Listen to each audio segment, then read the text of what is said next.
आपके आरजेएस में जो नए एक्ट जुड़े हैं उनमें से 5 एक्ट, अब तो डेट भी आ गई तो थोड़ा सा स्पीड से चलेंगे। और 5 में से Rajasthan land revenue, court fees और आपका रजिस्ट्रेशन, ये तो सिविल पार्ट है। और आपका आईटी और एनआई एक्ट, ये दोनों आपके क्रिमिनल में। ये 5 सब्जेक्ट मैं डील करूँगा। लैंड रेवेन्यू में देखिए, आज लैंड रेवेन्यू शुरू करते हैं।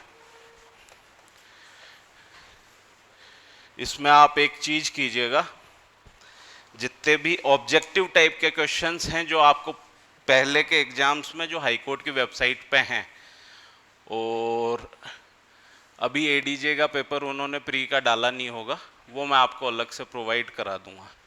नॉर्मली क्या होता है कि रेवेन्यू में अगर वैसे देखा जाए, इन्होंने पूरा एक्ट डाल दिया, बाकी रेवेन्यू में आपके मुश्किल से 10 या 15 सेक्शन ऐसे होंगे जो आपके बीइंग ए सिविल जज आपके काम आते हैं, बाकी नहीं आते।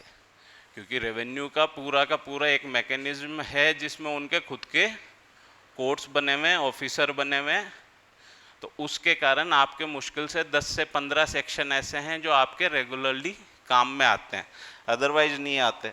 लेकिन पूरा का पूरा आपका एक्ट जुड़ा हुआ है, इसके कारण आपको पढ़ना तो पड़ेगा, कहीं से भी पूछा जा सकता है।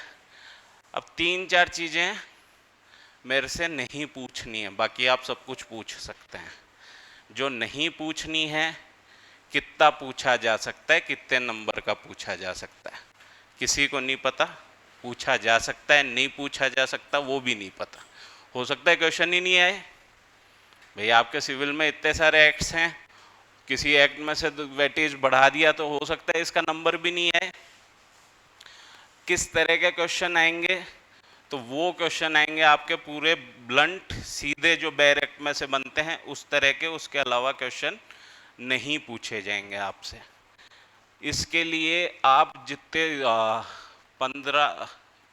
2014 में जोड़ा था ये पहले, और शायद 18 तक रहा था, उसके बाद में आपका सिलेबस कट शॉर्ट किया, फिर अब वापस इन्होंने ऐड किया है। तो 3-4 पेपर तो वहाँ से मिल जाएंगे, 2-3 एडीजे के पेपर्स में से आपको मिल जाएंगे। और इस साल जो एडीजे का हुआ है उसमें शायद 2 या 3 क्वेश्चन प्री के एग्जाम में पूछे गए थे, वो रिपीट किए थे उन्होंने जो आरजेएस के एग्जाम में पूछे गए थे। तो आप लेवल देख सकते हैं, नए क्वेश्चन नहीं बन रहे हैं। जो आरजेएस में पुराने एग्जाम्स में पूछे गए क्वेश्चन थे, वो एडीजे के इस बार के एग्जाम में उन्होंने ऑब्जेक्टिव में वही क्वेश्चंस पूछे हैं। चलिए अब देखिए, revenue one of the biggest source होता था सबसे पहले, जब तक हम आज़ाद नहीं हुए थे। Before independence it was major revenue source for the government. Government के लिए रेवेन्यू कहाँ से आएगा, उनमें से एक ये तरीका होता था। लेकिन आफ्टर इंडिपेंडेंस लैंड रिफॉर्म्स हुए, भूमि सुधार के आपके कई सारे अधिनियम आए, और फिलहाल हालत ये है कि आपका लैंड रेवेन्यू साल 2 साल 5 साल में गवर्नमेंट एक नोटिफिकेशन निकाल के माफ़ कर देती है कि भैया इस पे लैंड रेवेन्यू देने की कोई ज़रूरत नहीं है। अब आपके दो बनते हैं,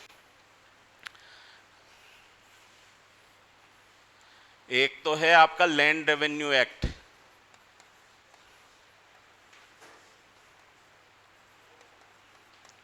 ये है आपका 1956 का, और एक है आपका राजस्थान टेनेंसी एक्ट, ये है आपका 1955 का। तो दोनों में डिफ्रेंशिएशन यही है कि जो टेनेंसी है वो आप आईपीसी समझ लीजिए चाहे आपका एसआरए समझ लीजिए, और लैंड रेवेन्यू जो आपका है वो आपकी सीपीसी या सीआरपीसी, बेसिकली प्रोसीजरल है। जो इसमें प्रोसीजर दिए हुए हैं वो प्रोसीजर से, ये कोई राइट्स वगैरह आपको नहीं देता। टेनेंसी आपके सिलेबस में नहीं है, अच्छी बात है, वरना इसके सेक्शन और भी कॉम्प्लिकेटेड थे। अब ये आपका सिर्फ प्रोसीजर है, लेकिन उस समय जब आफ्टर इंडिपेंडेंस कई सारे फॉर्म हुए भाई। राजस्थान स्टेट ही कब एग्जिस्टेंस में आया, जीके का कौन बता सकता है भाई? 30 मार्च को राजस्थान दिवस बनाते हो, 1949 है, 50 है, शायद 49 है, देख लीजिएगा एक बार, मेरे को उतना कंफर्म नहीं है।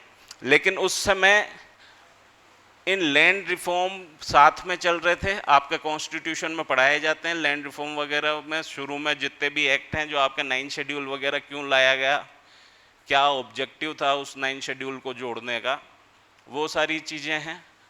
अब उस समय हुआ क्या कि इनमें कई सारे एक्ट इससे आने से पहले बनाए गए। 1949 के बाद में जब तक ये नहीं आया तब तक कई सारे बनाए गए। एक कमेटी थी जिसने दोनों के ऊपर काम किया, 1955 वाले टेनेंसी एक्ट में और 1956 के लैंड रेवेन्यू एक्ट में। होना क्या चाहिए था, दोनों साथ में आते तो दोनों का अच्छे से पता रहता कि भैया ये डाइवर्सिफिकेशन हो जाता कि भैया ये पावर्स इसमें हैं और ये राइट्स इधर हैं। अब लेकिन हुआ क्या, वो 1955 में फाइनलाइज होके इनेक्ट हो गया। जो आपका टेनेंसी एक्ट था वो 1955 में लागू कर दिया गया। उसके बाद में 1956 में आपका लैंड रेवेन्यू एक्ट लाया गया। तो जितने भी जहाँ जहाँ उनको ज़रूरत लगी कि ये प्रोविज़न और होना चाहिए था टेनेंसी में, वो नहीं मिल पाई जगह, तो उन्होंने लैंड रेवेन्यू में जोड़ दिए। तो एक आध जगह आपको सब्सटेंटिव राइट मिलते हैं, अदरवाइज पूरा का पूरा एक्ट प्रोसीजरल लॉ के ऊपर बेस्ड है। देखिए लैंड रेवेन्यू शुरू करते हैं। सबसे पहले आपका लिखिए, इसमें आपकी एंट्री नंबर है 45। लिस्ट कौन सी होगी? आप तो कॉन्स्टिट्यूशन भी पढ़ लिया होगा। कॉन्स्टिट्यूशन नहीं पढ़ा, खुद से पढ़ा है। अब तो 3 साल भी जोड़ दिए, 3 साल की प्रैक्टिस भी जोड़ दी थी, 3 साल की वकालत, 3 साल की LLB। 246 आर्टिकल 246 है, उसके बाद में 7 शेड्यूल उस 246 के रिलेशन में आता है। 7 शेड्यूल 3 लिस्ट दी गई हैं, यूनियन, स्टेट और कॉन्करेंट लिस्ट, 3 लिस्ट है ना। ये आपका एंट्री नंबर 45 और उसमें आता है लिस्ट 2 के अंदर। लिस्ट 2 जो स्टेट लिस्ट है, स्टेट को लॉ बनाने की पावर कहां से मिलेगी? स्टेट लिस्ट एंट्री नंबर 45, ये स्पेसिफिक एंट्री है जो लैंड रेवेन्यू के बारे में ही बात करती है। और कुछ प्रोविजंस के लिए इन्होंने यूज किए एंट्री नंबर 18, जो लैंड इन जनरल, जो टेनेंसी है वो एंट्री 18 का है, लेकिन कुछ प्रोविजन इसमें भी हैं। तो इसमें एंट्री 18 अगर स्पेसिफिक पूछा जाए तो एंट्री 45 है, जो सिर्फ और सिर्फ लैंड रेवेन्यू से डील करती है। और एंट्री 18 जो है लैंड इन जनरल, जितनी भी स्टेट के अंडर लैंड आती है, एग्रीकल्चर हो, नॉन एग्रीकल्चर हो, उसको कैसे डिवाइड करना है, वो एंट्री 18 का विषय है। तो ये एक चीज़ तो ये हो गई। अब इसके अंदर इसको एसेंट जो थी वो प्रेसिडेंट ने दी। कब दी? 23 मई 1956। केम इनटू फोर्स ऑन 1 जुलाई 1956। ये दोनों चीज़ें नोट कर लीजिएगा। जो प्रेसिडेंट ने इसको अपनी सहमति दी है, प्रेसिडेंट ने सहमति दी है, वो आपकी 23 जून 1956 को दी है। 23 मई 1956 और 1 जुलाई 1956 से ये लागू हुआ। अब स्टेट का बिल है, स्टेट का एक्ट है, प्रेसिडेंट क्यों देगा भाई? स्टेट एक्ट में प्रेसिडेंट क्यों इंटरफेयर करेगा? चलिए आर्टिकल 200 है, जब भी कोई बिल स्टेट लेजिस्लेचर पास करेगा तो वो किसके पास भेजेगा? गवर्नर के पास भेजेगा। गवर्नर के पास 3 ऑप्शन होते हैं, या तो वो करे उसको एसेंट दे दे या विदहोल्ड कर दे कि भैया नहीं दूंगा अभी, और तीसरा है रिजर्व फॉर प्रेसिडेंट। एक ऑप्शन उसके पास ये भी है कि वो चाहे तो उस बिल पर सहमति के लिए उसको रोक सकता है कि भैया इसके ऊपर सहमति किससे आएगी? प्रेसिडेंट से आएगी। लेकिन ऐसे तो कोई सा भी रोक ले, उसके लिए प्रोवाइजो में कारण दिया हुआ है। कारण क्या है? कारण ये है कि अगर कोई ऐसा एक्ट है जो स्टेट ने पास किया है और उससे हाई कोर्ट की पावर्स, जो हाई कोर्ट की पावर्स हैं उनमें कमी होगी, उन पे खतरा आएगा या उनको संशोधित करना पड़ेगा। अगर हाई कोर्ट की पावर जो कॉन्स्टिट्यूशन ने दी है उनमें कोई भी फेरबदल किसी भी एक्ट के द्वारा किया जाता है, तभी वो प्रेसिडेंट के लिए रोक सकता है। इसी तरह से आपका राजस्थान रेंट कंट्रोल एक्ट भी प्रेसिडेंट ने पास किया ना। तो ये 2 चीजें। अब इसमें देखिए, टोटल तो हैं आपके 263 सेक्शन, 2 शेड्यूल हैं। 2 शेड्यूल, जो शेड्यूल फर्स्ट है वो आपको बताता है कौन से मैटर्स जुडिशियल मैटर्स हैं। इसको इंपॉर्टेंट कर लीजिएगा, हेडिंग याद रखनी है कि कौन से मैटर्स आपके जुडिशियल मैटर्स हैं। उसके लिए आपका शेड्यूल 1 दिया हुआ है। शेड्यूल 2 जो है वो रिपील के बारे में है। अब रिपील आप एक बार देखना चाहें देख लीजिए, क्योंकि उसमें ये जितने भी हैं, इसको बनाने से पूर्व जितने भी इन्होंने बनाए थे, जो 49 से लेके आपके 47 कई सारे हैं भाई। पहले रीऑर्गेनाइजेशन नहीं हुआ था तो अलवर का अलग था, जयपुर का अलग था। इस तरह से कई सारे रेवेन्यू लॉज अपने ऊपर लागू होते थे, उनको कंसोलिडेट किया गया। कंसोलिडेट किया गया, जरूरत के हिसाब से उसको अमेंड किया गया। इसीलिए आपको अपने प्रीएम्बल में क्या मिलता है? सबसे पहले कंसोलिडेट एंड अमेंड। देखिए प्रीएम्बल देखिए एक्ट का,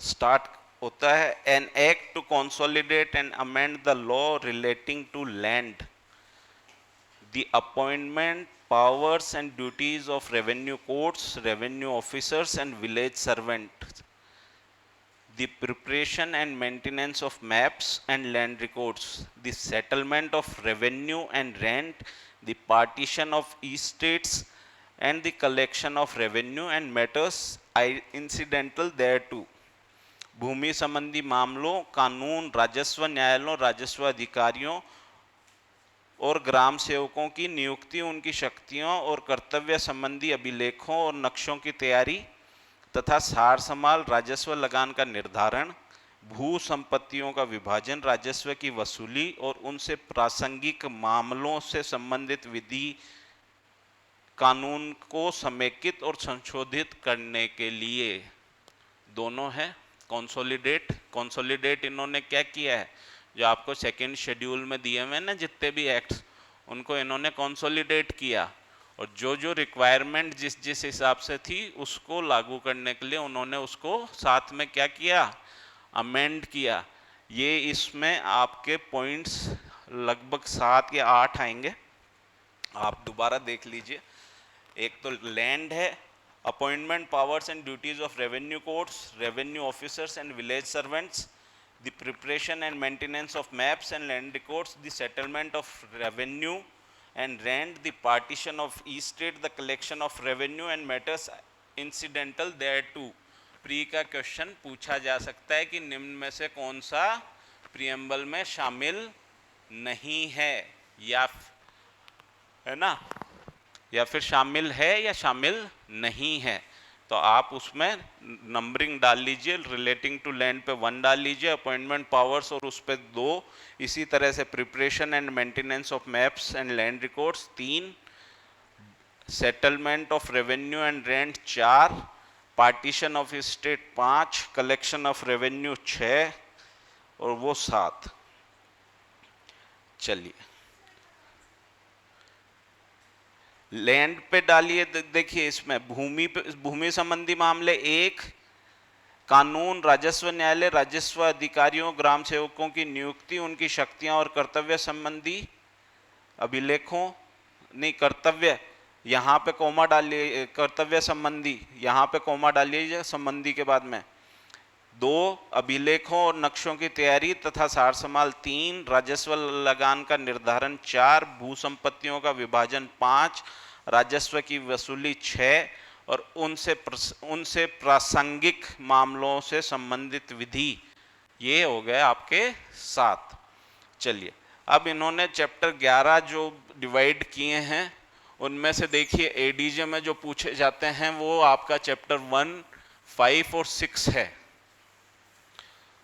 तो जनरली तो वही होना चाहिए इंपॉर्टेंट, लेकिन मिसलेनियस में आपके 2-3 प्रोविजन हैं जो आपके स्पेसिफिकली सिविल कोड से डील करते हैं कि भाई सिविल कोड को किन मामलों में अधिकारिता होगी और किन मामलों में अधिकारिता नहीं होगी, वो एक चीज है। जनरल प्रिंसिपल ये है कि सिविल कोड को उन सभी मामलों में अधिकारिता होती है जहां किसी पार्टी के परस्पर उनके अधिकार निर्धारित किए जा रहे हों, जहां गवर्नमेंट पार्टी नहीं है। जैसे आपका सक्सेशन है, सक्सेशन कभी भी रेवेन्यू कोड डिसाइड नहीं करेगा, सक्सेशन का मैटर किसके पास जाएगा, सिविल कोर्ट के पास जाएगा। सिमिलरली अगर ओनरशिप क्लेम की जा रही है on the basis of will या फिर सेल को आप नल एंड वॉइड डिक्लेयर करवाना चाहते हो, वो सारी चीज़ें किसके पास जाएंगी, सिविल कोर्ट के पास। लेकिन अगर आपके खातेदारी राइट्स हैं, रेवेन्यू से रिलेटेड मैटर है, आपका म्यूटेशन है जो रेवेन्यू से संबंधित है, वो सारे के सारे रेवेन्यू कोर्ट्स के द्वारा देखे जाएंगे। इसमें देखिए चैप्टर 1 में सिर्फ 3 ही सेक्शन है, डेफिनेशंस वाले में इन्होंने बहुत कम रखा है, लिमिटेड हैं। 3 डेफिनेशन, 3 क्लोजेज डेफिनेशन के लास्ट वाले इंपॉर्टेंट कर लीजिएगा, 6, 7 और 8। चलिए सेक्शन 1 से शुरू करें। देखिए बाकी इन्होंने उसमें डाल दिए हैं कि टेनेंसी एक्ट में जिनको डिफाइन कर दिया है उनकी डेफिनेशन वहां से ले लेंगे। देखिए सेक्शन 1, यह है अधिनियम राजस्थान भू राजस्व अधिनियम 1956 कहलाएगा। इसका विस्तार संपूर्ण राजस्थान राज्य में होगा, इसको अंडरलाइन कर लीजिएगा। रेवेन्यू रेंट में आपका डिफरेंशिएशन है कि भाई पहले तो म्यूनसिपल एरियाज में होता था, डिस्ट्रिक्ट हेडक्वार्टर म्यूनसिपल एरियाज उस तरह से होता था, यहाँ पे ये अप्लाई होता है पूरे के पूरे राजस्थान स्टेट के ऊपर। और तीसरा, यह ऐसी तिथि को प्रभावशाली होगा जो राज्य सरकार शासकीय राजपत्र में विज्ञप्ति द्वारा नियत करे। वो उन्होंने नियत करी 1 जुलाई 1956। This act may be called Rajasthan Land Revenue Act 1956. It extends to the whole state of Rajasthan and it shall come into force on such date as the state government may by notification in official gazette appoint, जो कि उन्होंने 1 जुलाई 1956 से लागू किया है। अब देखिए इसमें enactments not affected by this act, section 2 अधिनियम से अप्रभावित नियमितियां। अब इसमें यह है कि इन जो इसमें एक्ट दिए हुए हैं सेक्शन 2 में, उन एक्ट को यह है आपका जो राजस्थान लैंड रेवेन्यू एक्ट है वो प्रभावित नहीं करता, यानी वो स्पेशल हैं, उनको किसी भी तरह से डेरोगेट नहीं करेगा, उनके ऊपर प्रभावी नहीं होगा। वो एक्ट प्रभावी होंगे और ये उसको सपोर्ट करेगा, जनरल है इसीलिए मैं कह रहा हूं ये प्रोसीजरल लॉ है, ये उनको सपोर्ट करता है।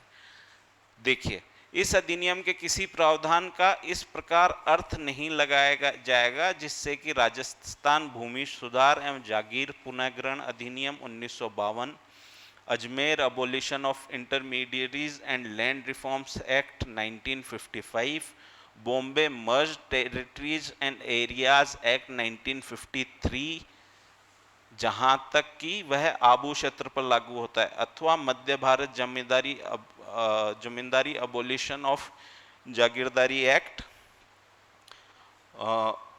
1954, जहां तक वह सुनेल क्षेत्र पर लागू होता है, राजस्थान संक्षिप्त भू प्रबंधन अधिनियम 1953, या राजस्थान टेनेंसी एक्ट 1955, या राजस्थान पंचायत अधिनियम 1953, अथवा धारा 263 द्वारा निरसित नहीं किए गए किसी अन्य विधि या अधिनियमित के प्रावधान की प्रभावशीलता को प्रभावित करे या प्रतिबंधित करे।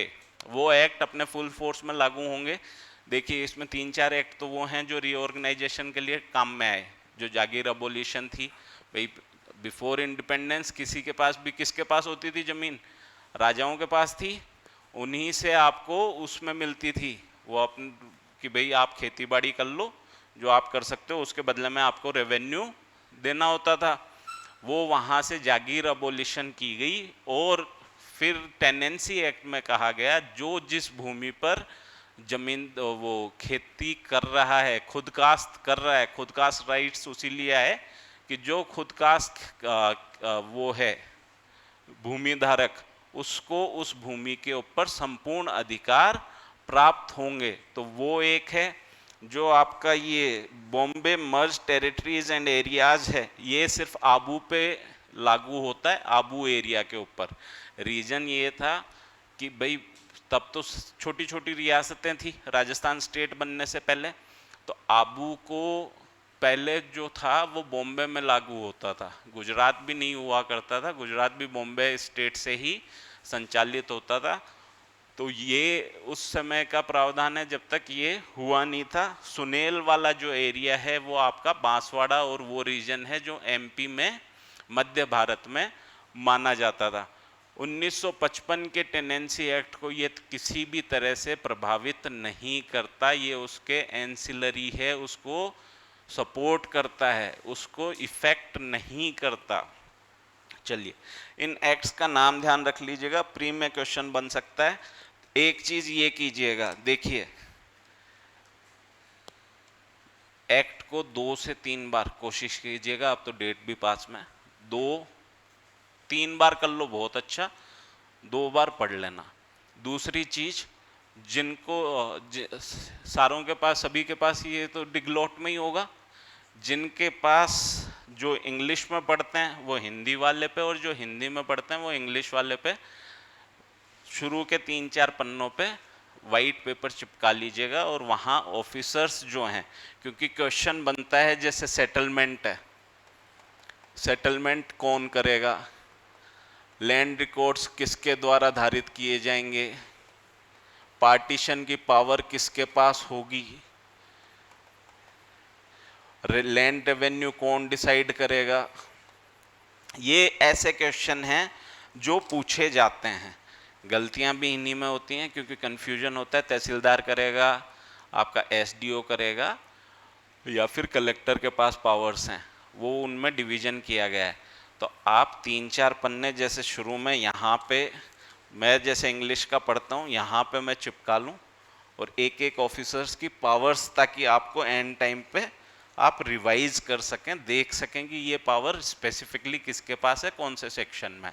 उस हिसाब से आप अपने, बाकी आपकी सुविधा है, आप कैसे याद करना चाहें, लेकिन ईजियर वे यही रहेगा।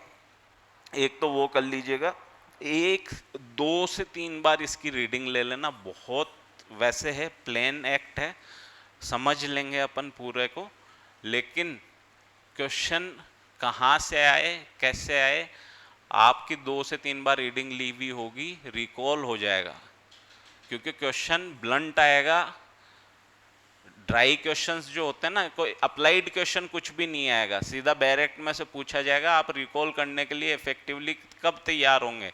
जब आपने 2 से 3 बार उस एक्ट को पढ़ा है। पढ़ने से मतलब ये नहीं है कि भैया समझो, पहली रीडिंग में कुछ समझने की जरूरत नहीं है, जैसे न्यूज़पेपर पढ़ते हैं ना अपन, वैसे पढ़ लो, कोई दिक्कत नहीं है। दूसरी तीसरी रीडिंग में अपने आप आपकी चीज़ें कनेक्ट होने लग जाएंगी उस ये। अब इसमें देखिए interpretation close section 3, land records officer shall mean collector and shall include additional और असिस्टेंट लैंड रिकॉर्ड्स ऑफिसर, भू अभिलेख अधिकारी। लैंड रिकॉर्ड से अभिप्राय जिलाधीश कलेक्टर से होगा और उसमें अतिरिक्त तथा सहायक भूलेख अधिकारी भी सम्मिलित है। Municipality shall have the meaning assigned to it by Rajasthan town municipality act 1951 और any other municipal law for the time being in force. अब आपका हो गया है 2009 में नया बन गया, वो है राजस्थान म्युनिसिपैलिटीज एक्ट 2009। अब जो लागू होता है म्युनिसिपैलिटीज के ऊपर वो है आपका राजस्थान म्युनिसिपैलिटीज एक्ट 2009। देखिए आगे नाजुल लैंड, इसको इंपॉर्टेंट कर लीजिएगा।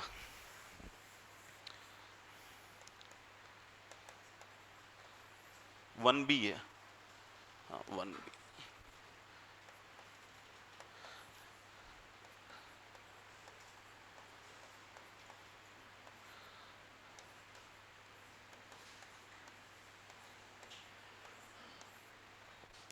इसको साथ में देखिएगा।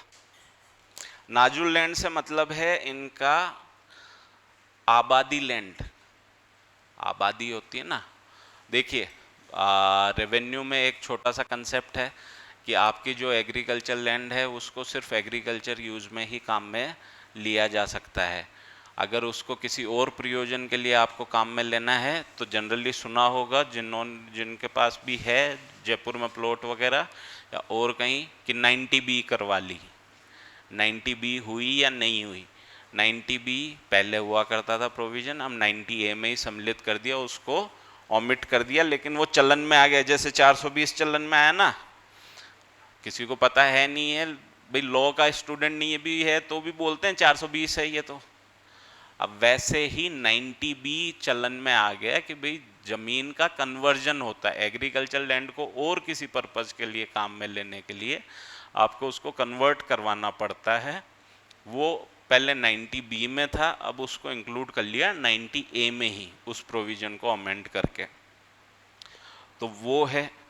अब वैसे ही क्या होता है कि जो आपका जैसे खसरा नंबर है, खसरा नंबर से ही तो होगा, उसमें आप सिर्फ अपने उपयोग के लिए एक निश्चित भवन बनवा सकते हैं, निश्चित मात्रा में, कि भाई पूरी लैंड उपयोग में नहीं आ जाए, एग्रीकल्चर लैंड खराब नहीं हो।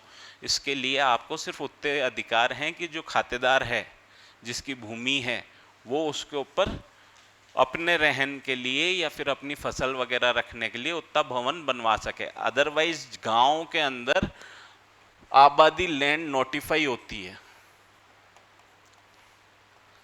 आबादी लैंड हर गांव के अंदर नोटिफाई होती है, जहां पे गांव के घर वगैरह होते हैं, देखे हैं अपन सबने, गांव के अंदर सिर्फ घर ही घर होते हैं, वो आबादी लैंड नोटिफाई होती है। अब जो नाजुल लैंड है वो इन्होंने कहा है कि आबादी लैंड को ही हम नाजुल लैंड बोल रहे हैं, लेकिन उसके अंदर सभी आबादी लैंड शामिल हैं, वो चाहे म्यूनसिपैलिटी में हो, चाहे पंचायत में हो, चाहे गांव में हो, जो कि राज्य सरकार स्टेट गवर्नमेंट में वेस्टेड हैं, जो राज्य सरकार में निहित हैं। देखिए nazul land shall mean abadi land within the limits of municipality और ए पंचायत सर्कल और विलेज टाउन और city vesting in the state government. नजुल लैंड से अभिप्राय राज्य सरकार में निहित उस आबादी भूमि से है जो नगर पालिका या पंचायत सर्कल या गांव कस्बा या शहर की सीमा के अंदर हो। आगे देखिए, इसको 103B के साथ 103B अलग से पढ़ा दूंगा, उसमें 2 डेफिनेशन है। जो 103 है आपका लेकिन यहाँ पे लिख लीजिएगा, वहाँ पे आबादी लैंड उन्होंने अलग से डिफाइन की है। चलिए आगे देखिए। Panchayat circle shall have the meaning assigned to it by the Rajasthan Panchayati act 1953 और any other panchayat law for the time being in force.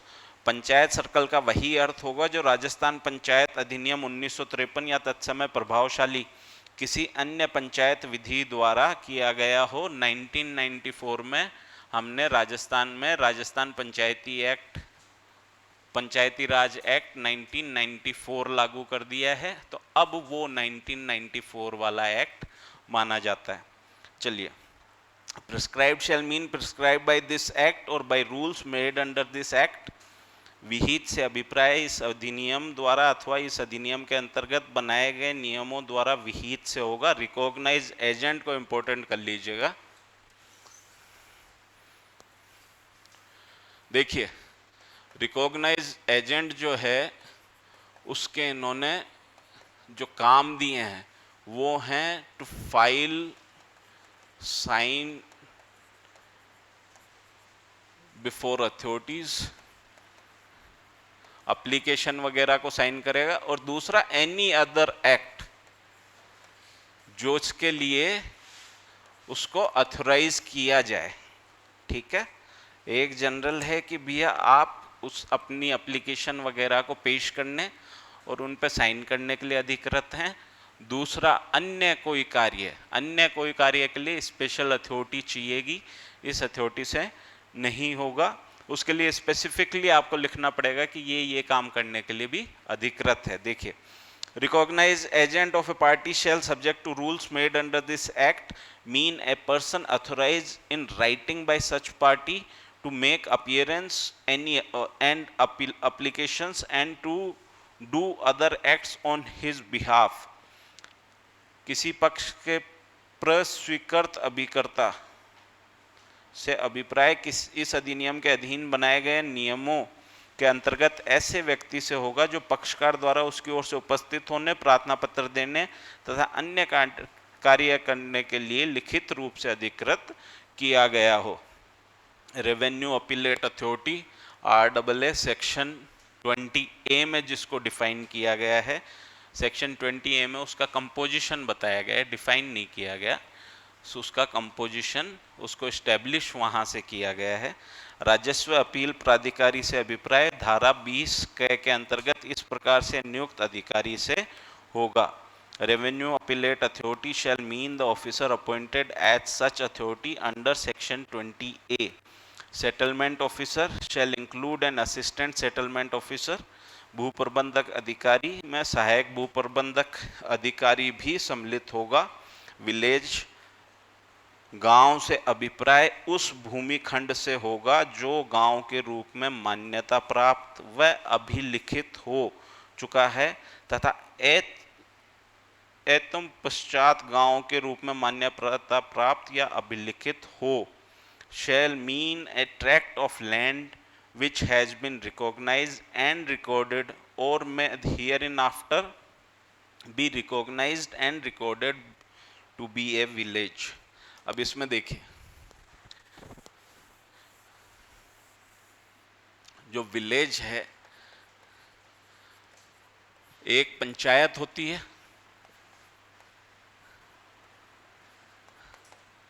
और विलेज अलग है। विलेज को नॉर्मली रेवेन्यू विलेज भी बोलते हैं। रेवेन्यू विलेज किसको बोलेंगे? जिसको स्टेट गवर्नमेंट ने उस रूप में रिकॉग्नाइज किया है और अपने ऑफिशियल गैजेट या लैंड रिकॉर्ड्स में रिकॉर्ड किया हुआ है। रिकॉर्ड और रिकॉग्नाइज होना जरूरी है भाई। विलेज उस एक पंचायत में 2-3 विलेज सम्मिलित होते हैं, गांव से जो हैं उनको पता होगा। एक पंचायत में एक से ज़्यादा विलेज आते हैं कि भाई इन 3 गांवों की ये एक पंचायत होगी। गांव अपन भाई पॉपुलेशन, वो कई सारे उनके फैक्टर हैं कि पॉपुलेशन है, उनकी ज़मीन है, उस हिसाब से स्टेट गवर्नमेंट उसको बांटती है।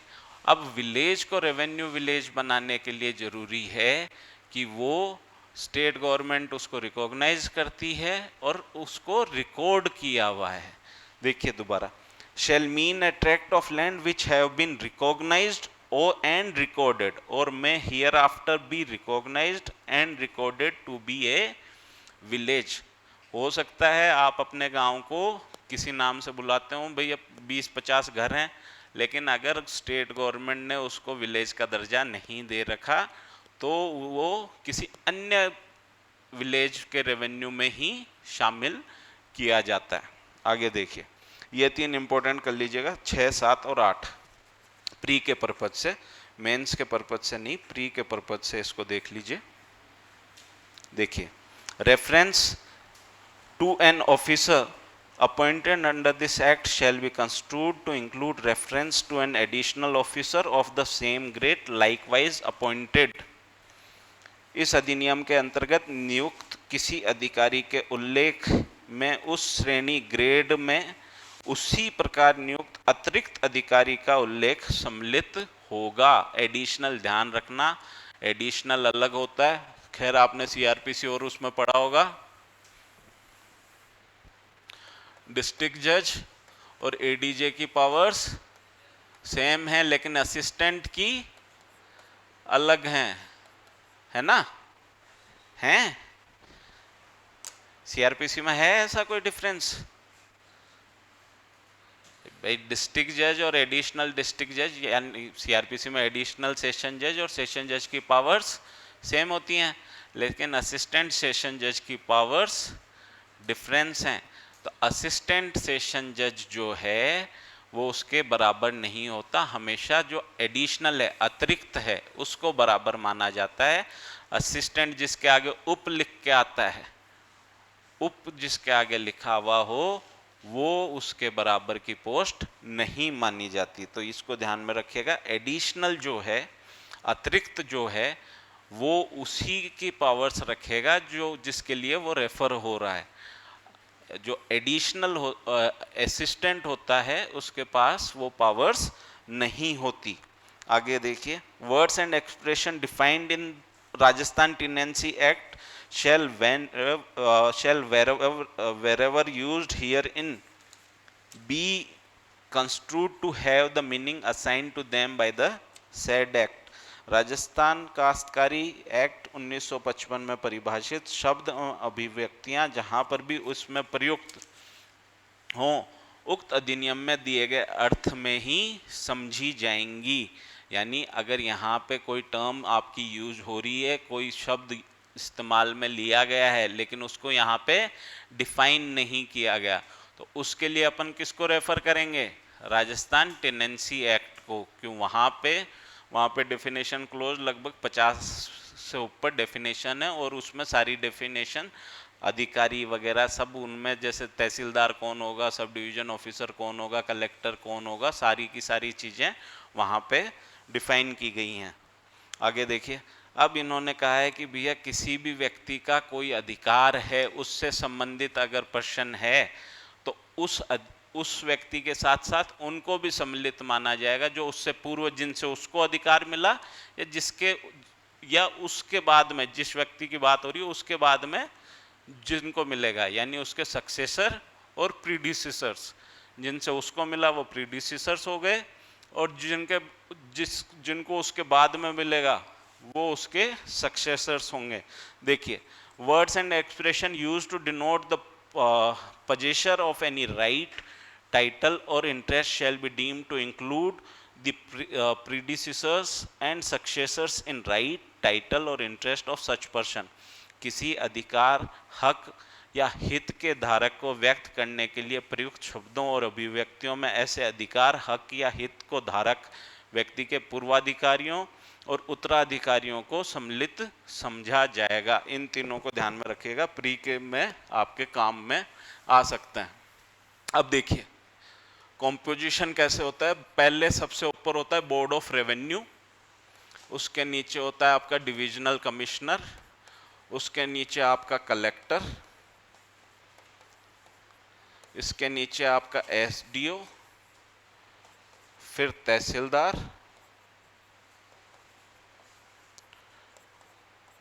और एक इसके बाद में नायब तहसीलदार। इनके पास तो जो पावर्स हैं ये आपका जनरल कंपोजिशन है, इन्हीं की कोर्ट्स भी बनती हैं। ये आपका नॉर्मल कोर्ट का फॉर्मेशन है। सबसे ऊपर बोर्ड ऑफ रेवेन्यू, फिर डिविजनल कमिश्नर होता है, उसके बाद में कलेक्टर होता है, उसके बाद में आपका जो सब डिविजनल ऑफिसर जिसको आप एसडीएम जनरल भाषा में बोलते हैं, सीआरपीसी में एसडीएम होता है, यहाँ पे एसडीओ होता है सब डिवीजन ऑफिसर।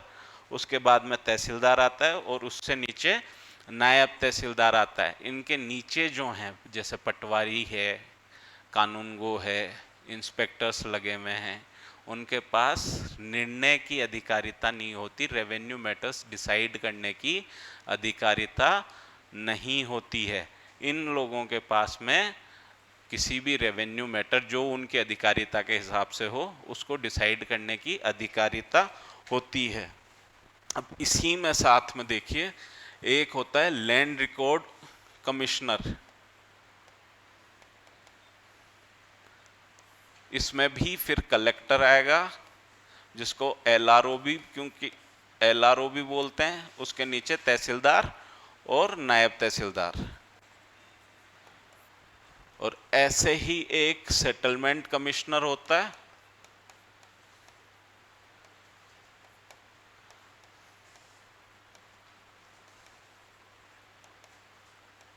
और उसके नीचे कलेक्टर और तहसीलदार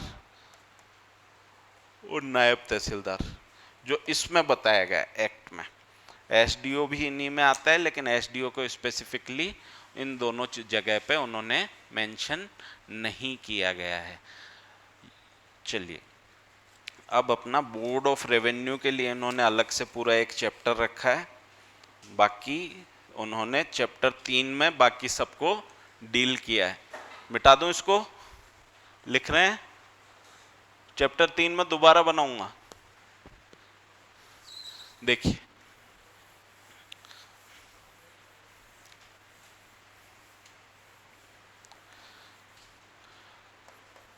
बोर्ड ऑफ रेवेन्यू आपका चैप्टर 2 में है, जिसमें सेक्शन 4 से लेके 14 तक के आपके सारे सेक्शंस इसी में हैं। अब सेक्शन 4 जो है आपका, वो देखिए स्टैब्लिशमेंट है,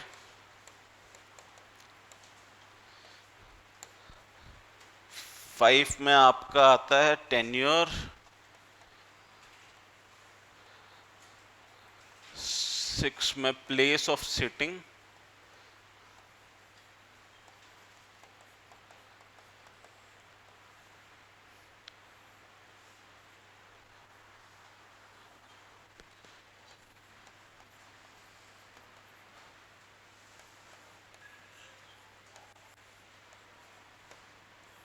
देखिए ये आपका सेक्शन 4 है, ये सेक्शन 5 में है, ये आपका सेक्शन 6 में है। इस अदर या मिसलेनियस में डालिए सेक्शन 7 और सेक्शन 14।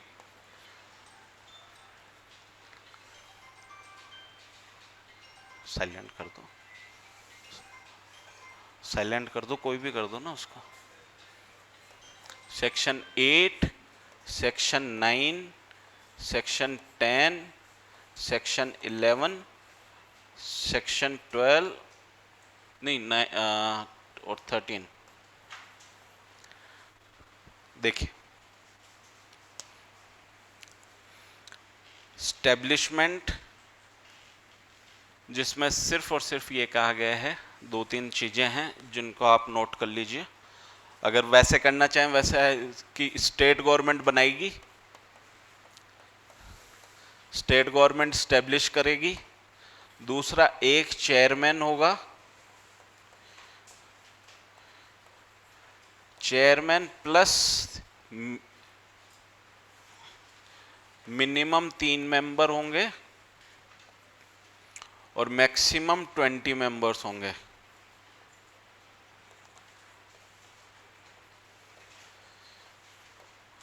क्वालिफिकेशन वगैरह आपकी स्टेट गवर्नमेंट बताएगी।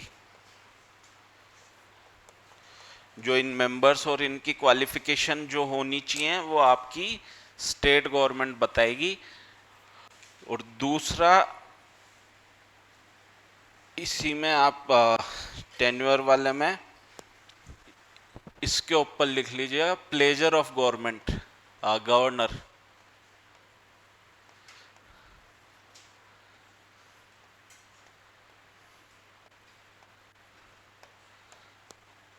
प्लेस ऑफ सिटिंग कहाँ है?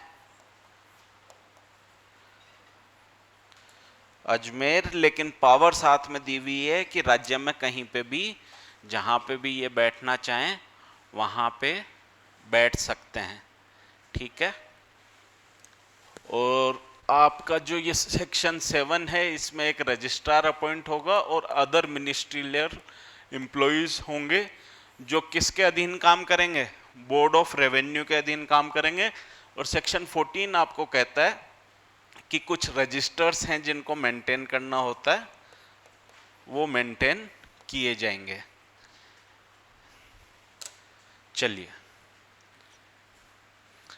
जो रजिस्टर्स हैं 7 और सेक्शन 14 को सेक्शन 7 में है कि एक तो रजिस्ट्रार होगा बोर्ड ऑफ रेवेन्यू का, और उसके अलावा जो मंत्रालय कर्मचारी होते हैं, मिनिस्ट्रियल एम्प्लॉइज होते हैं, जिन जिन की जरूरत हो, जैसे इतने स्टेनो लगाए जाएंगे, इतने यूडीसी होंगे, एलडीसी होंगे, वो सारे के सारे अपॉइंट किए जाएंगे। और वो सारे के सारे किसके अधीनस्थ काम करेंगे, किसके निर्देशों पे काम करेंगे?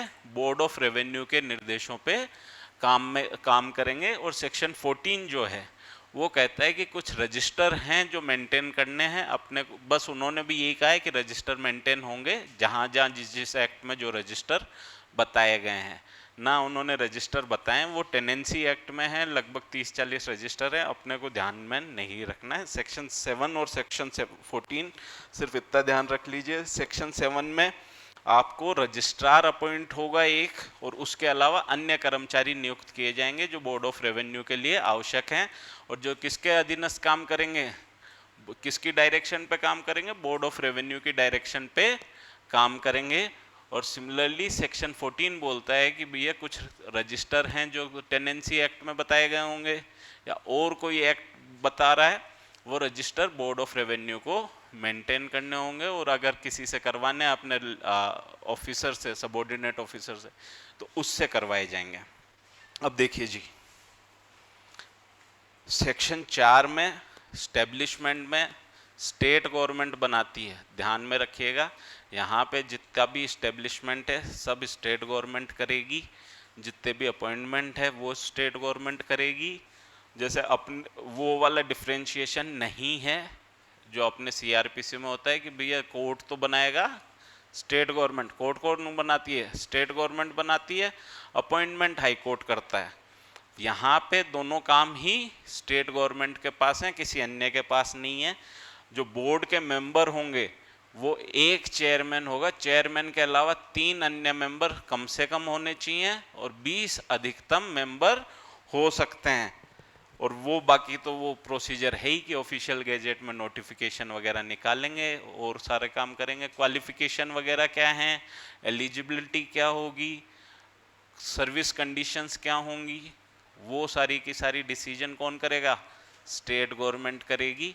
एक इन्होंने उसमें से सब क्लोज 5 डाला है कि अगर उसके गठन में कोई त्रुटि होती है, कॉन्स्टिट्यूशन में अगर कोई त्रुटि होती है बोर्ड ऑफ रेवेन्यू में, कारण किसी मेंबर ने रिजाइन कर दिया, किसी मेंबर की डेथ हो गई, कोई मेंबर अवेलेबल नहीं है, सिर्फ इस कारण से बोर्ड के द्वारा किया हुआ कोई भी निर्णय मान्य नहीं होगा। ये आपका सेक्शन 4 है। देखिए स्पीड ठीक है, धीरे करें तेज करें? ठीक है, चलिए। Establishment and composition of the board. There shall be established for the state of Rajasthan a board of revenue, hereinafter referred to as the board. Rajasthan राज्य के लिए एक राजस्व मंडल भी स्थापित किया जाएगा जिसे एतों पश्चात मंडल के नाम से उल्लेखित किया जाएगा। Clause 2, the board shall consist of a chairman and not less than 3 and not more than 20 other members. Board में एक अध्यक्ष एवं अन्य सदस्य होंगे जो 3 से कम तथा 20 से अधिक नहीं होंगे। इसको इंपॉर्टेंट कर लीजिएगा। मेंबर्स मिनिमम 3 होने चाहिए, मैक्सिमम 20 हो सकते हैं। चेयरमैन को मेंबर में काउंट इन्होंने नहीं किया है, चेयरमैन अलग रखा है। आगे देखिए, all appointments made under subsection 2 shall be notified in the official gazette. उपधारा 2 के अधीन समस्त नियुक्तियां शासकीय राजपत्र में अधिसूचित की जाएंगी।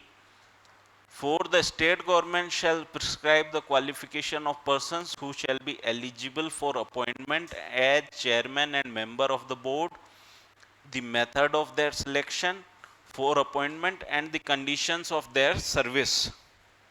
राज्य सरकार मंडल के अध्यक्ष तथा सदस्य के रूप में नियुक्ति के लिए पात्र व्यक्तियों की अर्हताएं, नियुक्ति के लिए उनके चयन का ढंग तथा उनकी सेवा की शर्तें विहित करेगी। अब प्रोवाइजो में इन्होंने डाला है कि भैया ये अमेंड होके जुड़ा था 1969 में, उससे अब जब तक स्टेट गवर्नमेंट वो अर्हताएं यानी एलिजिबिलिटी क्वालिफिकेशन वगैरह नहीं नोटिफाई करती, तब तक जो 1969 से पहले क्लोज 4 था उसी के हिसाब से नियुक्तियां होती रहेंगी, वो इसका प्रोवाइजो है। परंतु मंडल के अध्यक्षों तथा सदस्यों की नियुक्ति के लिए पात्र होने वाले व्यक्तियों की अर्हताएं सरकार द्वारा विहित की जाने और तदनुसार नियुक्तियां की जाने तक उनकी अर्हताएं वही रहेंगी जो उपधारा 4 जैसा राजस्थान भू राजस्व संशोधन अध्यादेश 1969 के प्रारंभ के तुरंत पहले थी द्वारा विहित हैं।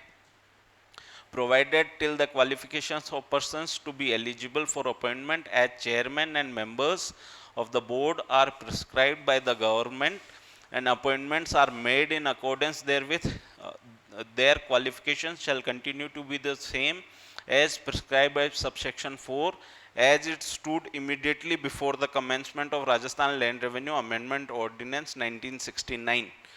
क्लोज 5 को इंपॉर्टेंट कर लीजिएगा। सब close 5, the constitution of the board shall not be deemed to be invalid if any vacancy occurs on account of death, resignation, expiry or termination of the appointment of temporary absence of the chairman or any member.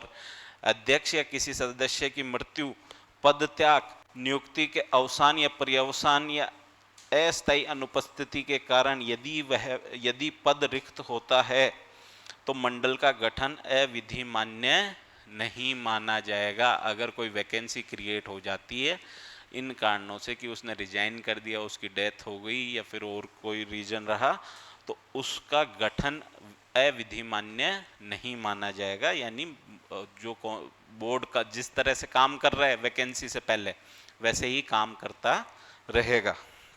Section 4 में किसी को कुछ पूछना है?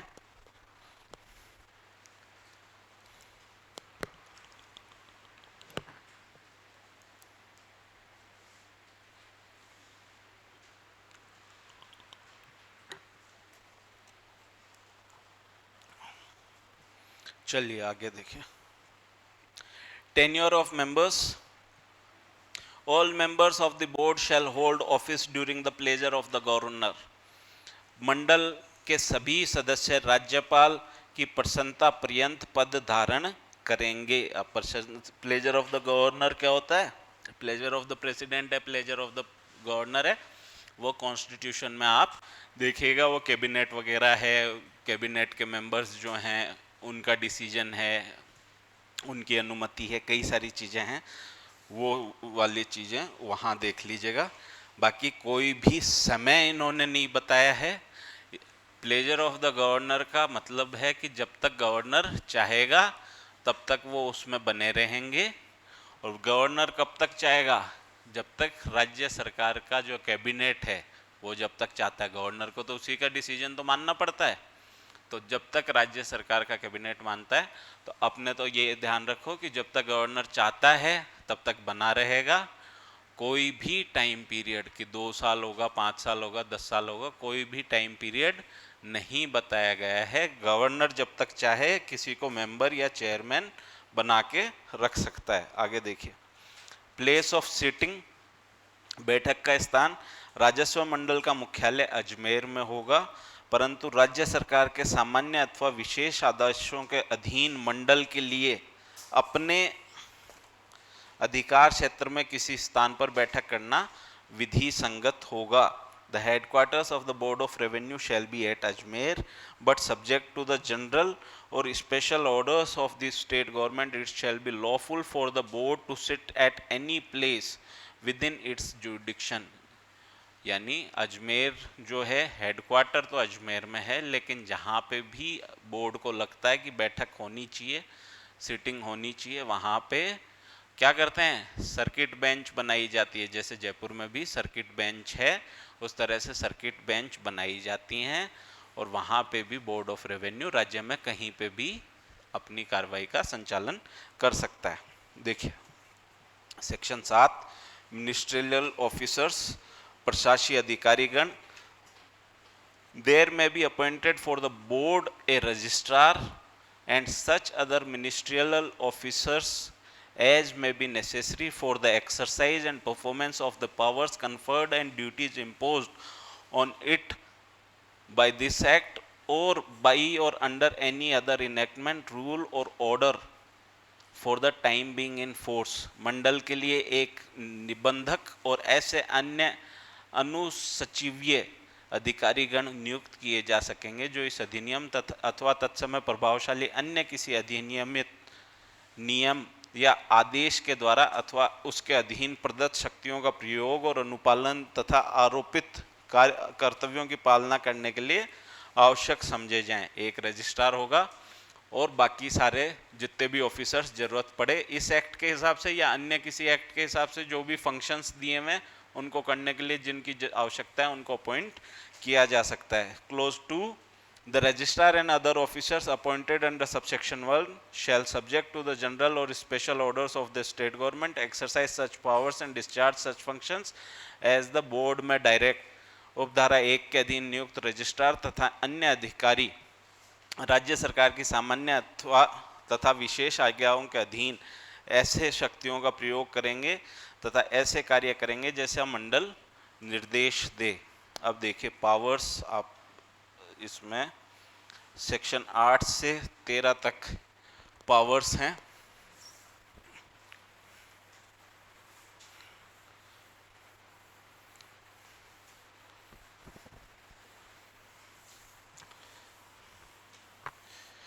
देखिए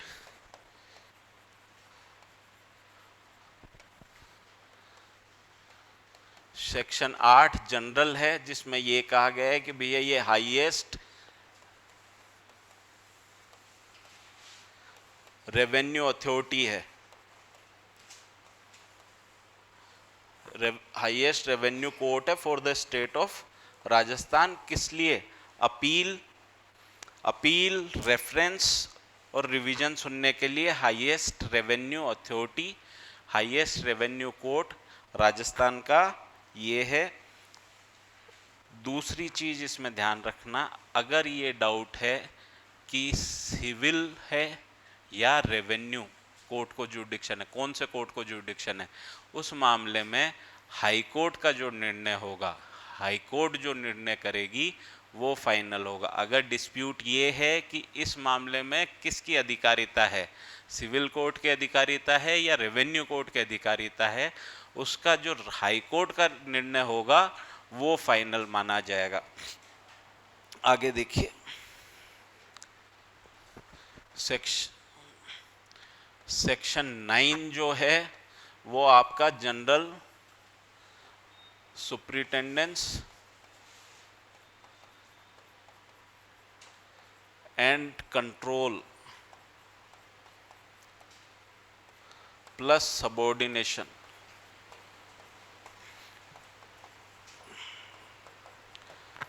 जितने भी आपके रेवेन्यू कोर्ट्स हैं बोर्ड ऑफ रेवेन्यू के अलावा राजस्थान राज्य में जितने भी रेवेन्यू कोर्ट्स हैं, चाहे वो कलेक्टर का है, एसडीओ का है, तहसीलदार का है, डिविजनल कमिश्नर का है, वो सारे के सारे किसकी सुपरिटेंडेंस में होंगे? Superintendence and control of board of revenue, और वो उसके सबॉर्डिनेट माने जाएंगे।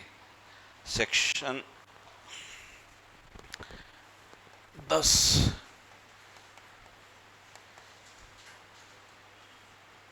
Exercise of powers.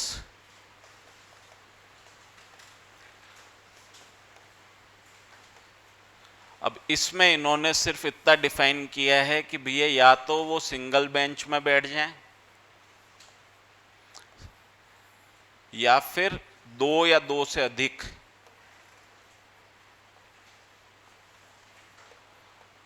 इसको इन्होंने बेंच कहा है।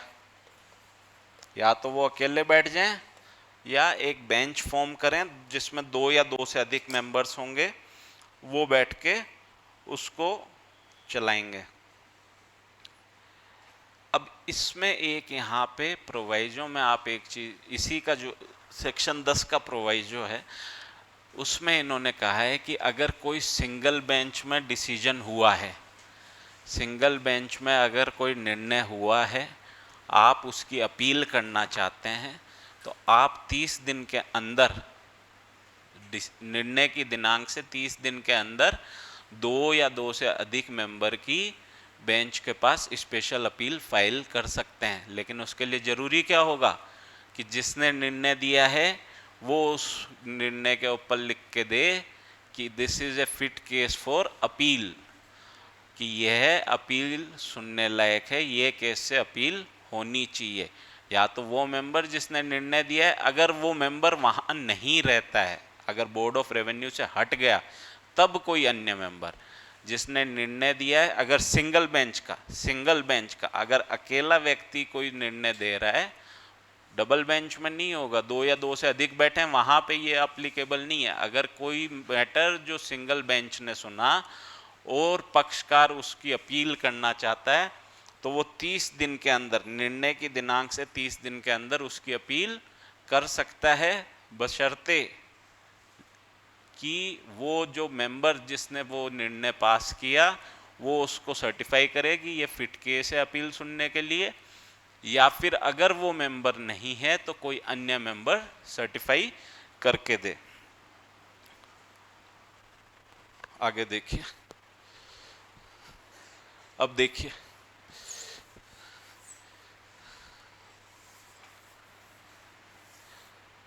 अब दो रेफरेंस इन्होंने बताए हैं, सेक्शन 11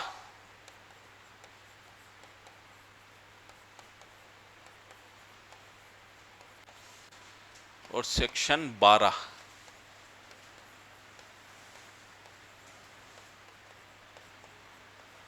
इसको इंपॉर्टेंट कर लीजिएगा।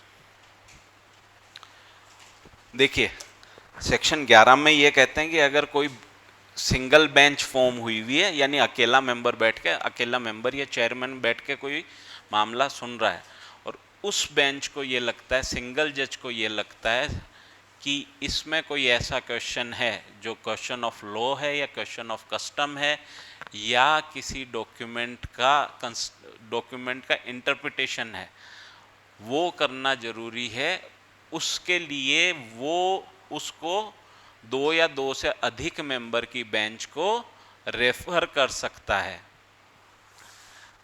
इसमें जरूरी क्या है कि भाई सिंगल मेंबर सुन रहा है और उस क्वेश्चन जो है वो या तो क्वेश्चन ऑफ लॉ है या कस्टम का क्वेश्चन है या फिर डॉक्यूमेंट की इंटरप्रिटेशन का क्वेश्चन है। तो ये क्वेश्चन होने पे सिंगल मेंबर उसको रेफर कर सकता है कि भैया दो या दो से अधिक मेंबर की जो बेंच है वो इस क्वेश्चन के ऊपर अपनी ओपिनियन दे, और जो भी ओपिनियन उसकी रहेगी वो बाइंडिंग होगी, उस का जो भी निर्णय होगा वो उस ओपिनियन के आधार पे ही निर्णय किया जाएगा। अब देखिए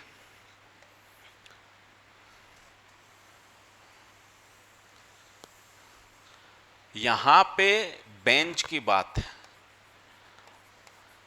क्वेश्चन यही है अगर किसी बेंच को ये लगता है कि कोई लॉ का क्वेश्चन है या कस्टम से रिलेटेड क्वेश्चन है या डॉक्यूमेंट के इंटरप्रिटेशन का क्वेश्चन है, तो वो हाई कोर्ट को उस क्वेश्चन के ऊपर हाई कोर्ट की ओपिनियन के लिए रेफर कर सकते हैं। लेकिन साथ में क्या होना चाहिए, ये जो क्वेश्चन है इसको पब्लिक इंपॉर्टेंस का होना चाहिए।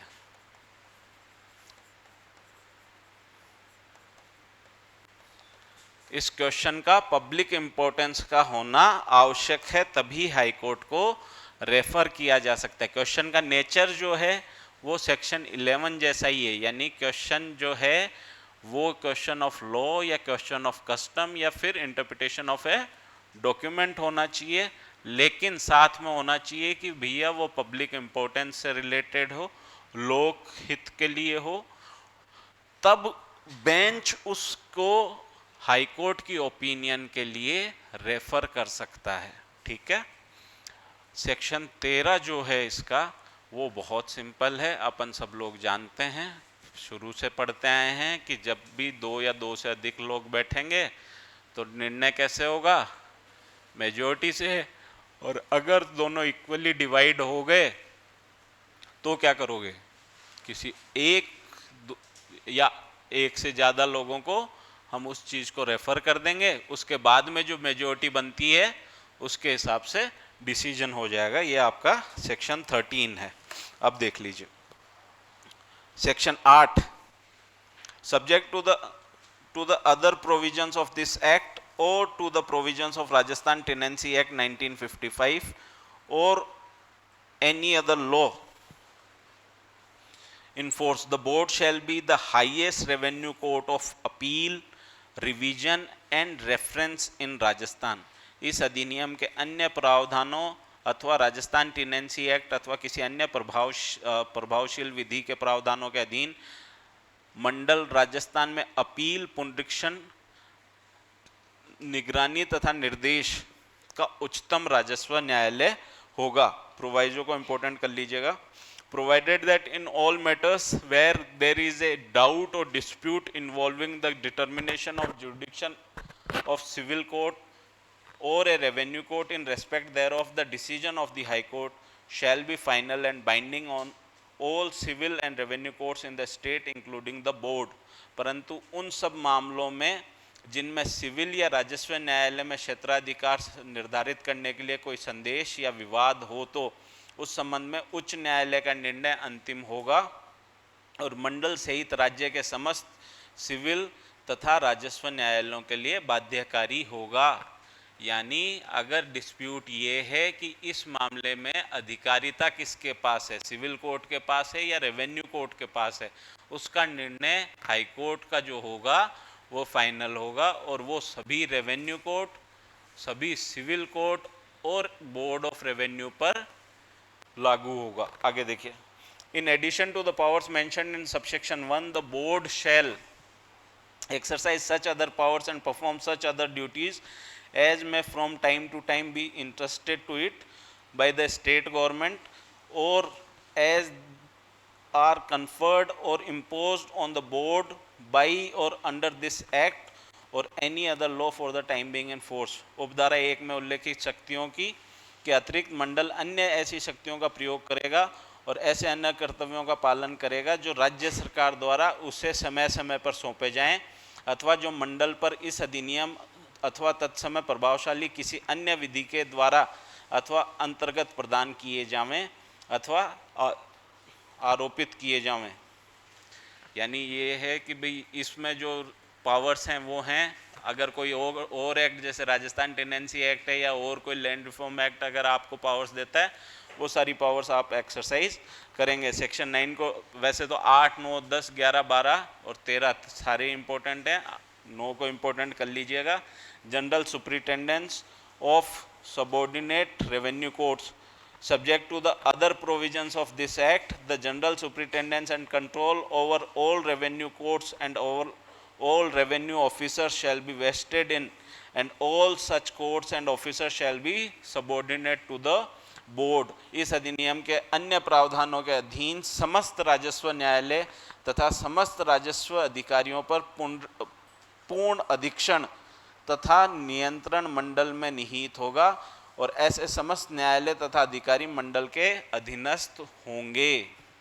इस चीज को इंपॉर्टेंट कर लीजिएगा। एक पावर ऑफ जनरल सुपरिटेंडेंस है, प्लस कंट्रोल है, और सारे के सारे क्या हैं, सबऑर्डिनेट हैं। तीन चीजें हैं, ध्यान में रखिएगा, ठीक है।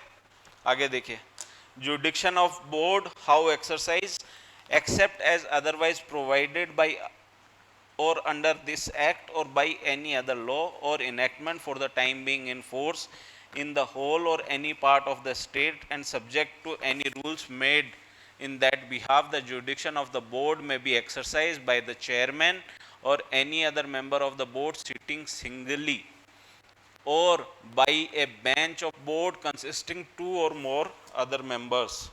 इस अधिनियम द्वारा या इसके अंतर्गत संपूर्ण राज्य अथवा उसके किसी भाग में तत्समय प्रभावशाली किसी विधि अथवा अधिनियमित द्वारा तथा उस संबंध में बनाए गए किन्हीं नियमों के द्वारा अधीन जैसा अन्यथा प्रावधानित किया गया हो के सिवाय मंडल का क्षेत्राधिकार प्रयोग में लाया जा सकता है। मंडल के अध्यक्ष अथवा अन्य किसी सदस्य द्वारा अकेले बैठते हुए या दो या अधिक सदस्यों से बनी हुई बेंच द्वारा।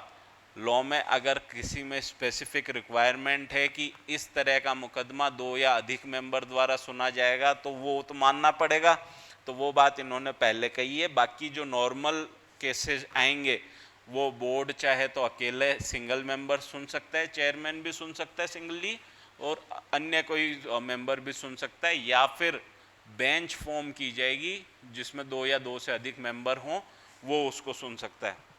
प्रोवाइजो, इसको इंपॉर्टेंट कर लीजिएगा। प्रोवाइजो आपको ये बताता है कि अगर किसी मामले को सिंगल मेंबर ने सुना है, सिंगल मेंबर जिसमें चेयरमैन भी सम्मिलित है उसने सुना है, और आपको उसमें अपील करनी है, तो आप उसमें निर्णय की दिनांक से 30 दिन के अंदर अंदर उसकी अपील कर सकते हैं, बशर्ते कि उस मेंबर ने जिसने वो निर्णय दिया है वो सर्टिफाई कर दे कि this is fit for appeal. अगर वो मेंबर नहीं है तो कोई अन्य मेंबर ये सर्टिफाई करे कि ये फिट केस है अपील के लिए। देखिए, provided that a party agreed by a decision of a single member shall have the right to make a special appeal to a bench consisting of two or more members of the board within 1 month from the date of the decision of single member, if the member who passed the judgment and if the member who passed the judgment ceases to be the member, ceases to be attached to the board, any other member declares that the case is fit one for appeal। परंतु एक सदस्य के निर्णय से परिवेदित पक्ष को मंडल के दो या अधिक सदस्यों से बनी हुई बेंच के सामने एक सदस्य के निर्णय की तिथि से 1 माह के अंदर विशेष अपील करने का अधिकार होगा। यदि निर्णय देने वाला सदस्य और यदि निर्णय देने वाला सदस्य से संबंध नहीं रहे तो कोई अन्य सदस्य यह घोषणा करता है कि वह मामला अपील किए जाने योग्य है। क्या होना चाहिए? सिंगल बेंच का डिसीजन होना चाहिए। आप अपील करना चाहते हैं, निर्णय से 30 दिन के अंदर आप अपील कर सकते हैं।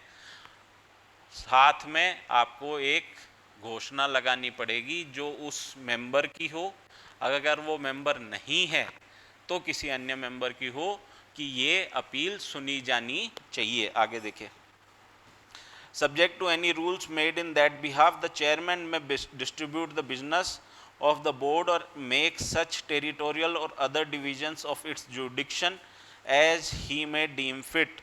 उस संबंध में बताए गए किन्हीं नियमों के अधीन अध्यक्ष मंडल के कार्य का वितरण तथा उसके क्षेत्राधिकार का ऐसा क्षेत्रीय अथवा अन्य विभाजन जैसा वह उचित समझ कर सकता है।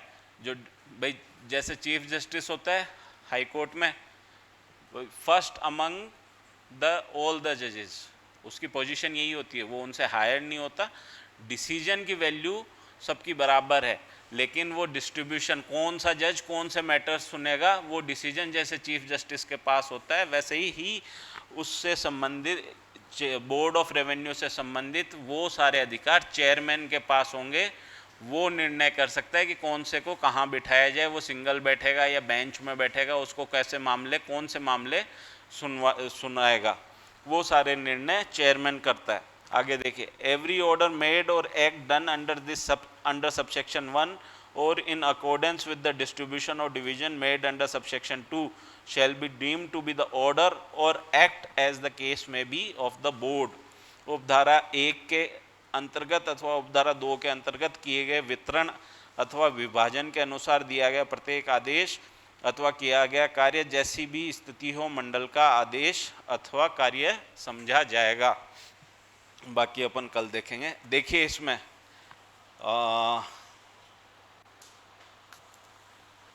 कल अपन कोशिश करें कि आप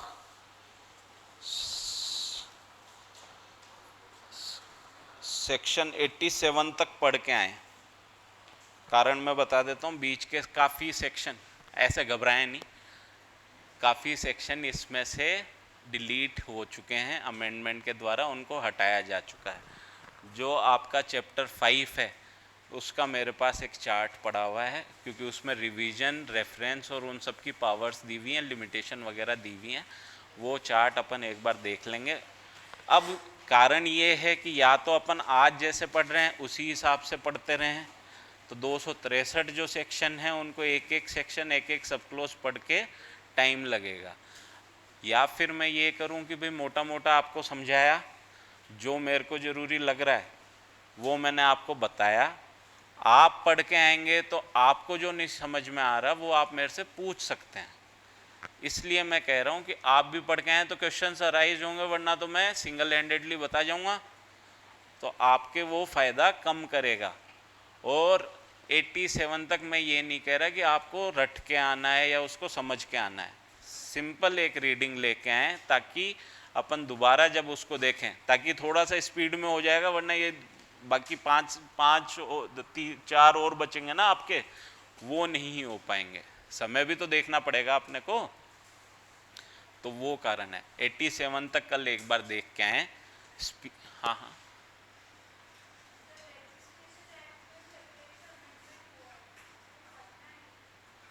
फरवरी में कौन से सेक्शन में हुआ है?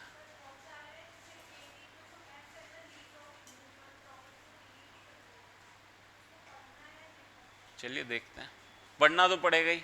अब तो एक्ट भी चेंज करने की बात हो रही है, बिल ही नया ला रहे हैं। रजिस्ट्रेशन एक्ट 1908 का अब चेंज करने की बात चल रही है। बिल इंट्रोड्यूस हो चुका है 2025 का, और जिस हिसाब से गवर्नमेंट काम करती है उस हिसाब से पास होना भी कोई बड़ी सी बात नहीं होगी। तो इस बार अच्छे से तैयारी करें ताकि जो पढ़ा हुआ है उसी में हो जाए, वरना अगली बार नया एक्ट पढ़ना पड़ेगा। तो तैयारी अच्छे से यही होता है। तो साथ वालों जो भी तैयारी कर रहे थे, मैं सबको यही बोल रहा था, मैं ये तो आपके BNS भारतीय नागरिक सुरक्षा संहिता, इनके लागू होने से पहले पहले कर लो बढ़िया तैयारी और हो जाओ। कि CRPC आपने कम से कम 10 बार पढ़ी होगी जो तैयारी कर रहे हैं 1-2 साल से। अब लेकिन नया और आ गया ना साथ में एक और, तो वो है। कल एक बार आप 87 तक पढ़ के आएँ। 87 तक सिर्फ रीडिंग लेके आनी है, उसको समझ के नहीं आना। समझ जाओ बहुत अच्छी बात है, बाकी समझ के नहीं आना। अगर समझ में नहीं आ रहा कोई दिक्कत नहीं है, समझ लेंगे उसको। 87 तक कल अपन करने का प्रयास करेंगे। चलिए।